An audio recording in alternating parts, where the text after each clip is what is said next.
মিথ্যে বলার উপায়। মিথ্যে বলার উপায়ে আমি ইস্টবেঙ্গল সংক্রান্ত একটা ছোট্ট একটা বক্তব্য রাখবো। আজকে দুপুরের দিকে মানে আমার সময় দুপুরের দিকে যখন কাজ করছি তো তখন দেখছি একটা ইস্টবেঙ্গল ফ্যান একটা টুইটার আমার চ্যাটফর্মে একটা লেখা লিখলো যে এক্সট্রা টাইম থেকে বলেছে নাকি যে রবসনের যা দাম রবসনকে নিয়ে ইস্টবেঙ্গল ভাবছে যে আদৌ নেবে কি না।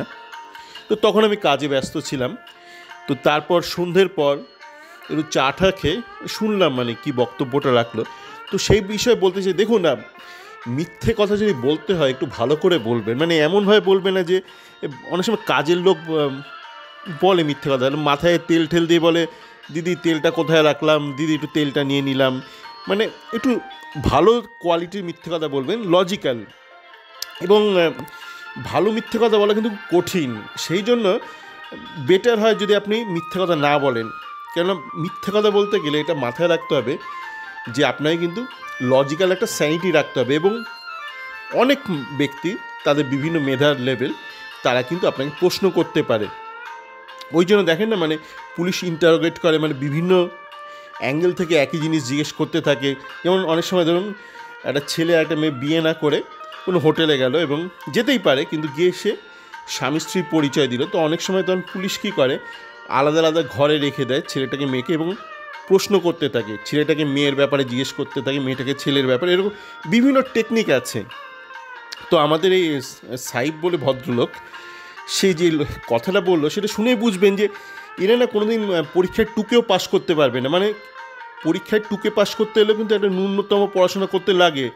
যারা আপনারা ভালো করে টুকেছেন তারা জানবেন যে টুকে ঠিকঠাক নাম্বার তুলতে গেলেও একটা মিনিমাম লেভেলে পড়াশোনা করতে, মানে আপনি বইটা দেখলেনই না হলে গিয়ে টুকবেন সেটা হয় না। আপনি অন্যের মানে ভূগোল পরীক্ষায় গিয়ে আপনি ইতিহাসের প্রশ্ন উত্তর টুকে চলে আসবেন, এরকম একটা হবে।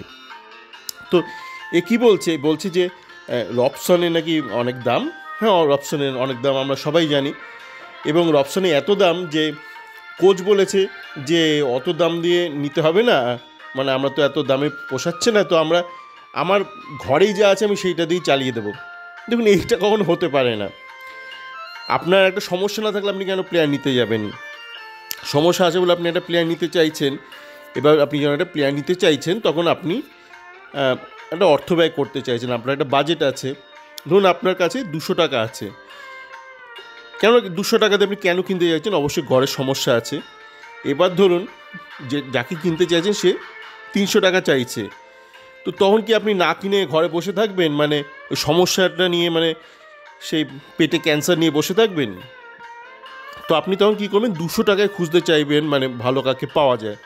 তো দেখুন রবসনের যে বাজার দরটা বেড়েছিল বা সেটার কারণ হচ্ছে ও বেশ কয়েক বছর ধরে বাংলাদেশে রয়েছে এবং বাংলাদেশে যেহেতু ওর সমমানের আর কোনো প্লেয়ার ছিল না, তাই ওর দামটা চচ্চর করে বাড়তে থেকেছে। যেটা হয়েছিল ওকলি ওডোফার সঙ্গে। ওকলি ওডোফাসে কোন জন্মে খেলেছে, সেই সময় অনেক ফ্যানরা তো মারাও গেছে, ইস্টবেঙ্গল মোহনবাগানের ফ্যান, মোহনবাগান ক্লাবটাই মারা গেছে, ফ্যান তো ছাড়ুন। তো সে ওকলি ওডাফা সে তখন 2 কোটি টাকা পেত সে তখনকার দিনে, কেন না ওর সমমানের কেউ ছিল না। যদিও ওকলি কিন্তু আইএসএলের মানের ছিল না, একটু সমস্যা ছিল, যাচ্ছি না ওকলির ব্যাপারে। তো 200 টাকায় আপনি রবসানকে আনতে পারবেন না, ঠিক আছে, কিন্তু তা বলে আপনি 200 টাকা রেখে দেবেন, রেখে মানে ক্লেটনকে পুষবেন, এই গল্পটাও না ঠিক মানে গ্রহণযোগ্য নয়। মানে ওই যে বললাম একটা ছোটো লোকই মিথ্যে কথা হয়ে গেল, একদম মানে সস্তার মিথ্যে কথা হয়ে গেল। মানে লো ক্লাস লেবার ক্লাসের লোকরা দেখবেন যে মিথ্যা কথাগুলো বলে, মোটামুটি আপনি ধরতে পারবেন যে মিথ্যা কথা বলছে। যেমন কাজ ছাড়ার, মানে ধরুন আপনার বাড়িতে একটা কাজের একটা অর্ডার নিয়েছে, কাজ ছাড়ার 1 সপ্তাহ আগে থেকে দেখবেন ওরা অন্য একটা কাজ ধরে নেয়, সে ঠিক আছে ওরাই বা কী করবে, তখন ওটা মিথ্যে কথা বলতে থাকে যে আজকে শরীর খারাপ, আজকে বউয়ের এই হয়েছে সেই হয়েছে। তো এটাই আমার বলার ছিল যে হয় বলে দেবেন, হাত তুলে বলে দেবেন পয়সা নিয়ে প্লেয়ার নেব না। আর যদি প্লেয়ার নিতে হয় তো অনেক কিন্তু এরকম প্লেয়ার আছে, ওই যে বললাম উজবেকিস্তান লিগটা ডিসেম্বরে শেষ হবে এবং প্রচুর প্লেয়ার সেখানে ফ্রি হবে এবং সবার রেট কিন্তু রবসন টাইপ নয় এবং সবাই কিন্তু ওই ক্লেটন ফেটন টাইপ লজ্জরে মালও নয় বা সাউলের মতন ওই চোটপ্রবণ নয়, মানে অ্যাক্টিভ প্লেয়ার প্রচুর আছে। আপনি চাইলে আনতেই পারেন, ঠিক আছে? অন্তত মিথ্যে কথাটা বলবেন না। কেন দেখুন, ইস্টবেঙ্গল তো আর ওরকম কোনো মানে অল্প দুটো ফ্যানের ক্লাব নয়, প্রচুর ফ্যান আছে। তার মধ্যে অনেকের অনেক মেধা আছে, অনেকে দেশ বিদেশে চাকরি করে মশাই। তো আপনাকে যদি তাদেরকে মিথ্যা কথা বলতে হয়, তো আপনার মেধাটা তো তাইতে বেশি রাখতে হবে নাকি? আপনি ধরুন চাকরি বাকরি পাননি, ভুড়ি ফুড়ি নিয়ে বসে আছেন কলকাতায় কোনো একটা ঘুপচি ঘরে, এসিরাও চলছে না, ঘর ঘর করে চলছে না, একটা মিথ্যে কথা বলছেন। তা আপনার কন্টেন্টটা কিন্তু বিদেশে চলে যাচ্ছে, এবং তাবর তাবর ব্যক্তি ইস্টবেঙ্গল ফ্যান তারা কিন্তু ওটাকে আপনার কাটাছাড়া করছে। তো তাদের কি মিথ্যা বলার, তাদের কি টুপি পরানোর মতো বুদ্ধি কি আপনার আছে? যদি না থাকে না, চেপে যান, চেপে যান, ফালতু মিথ্যে কথা বলতে যাবে না। সবাই ভালো থাকবেন।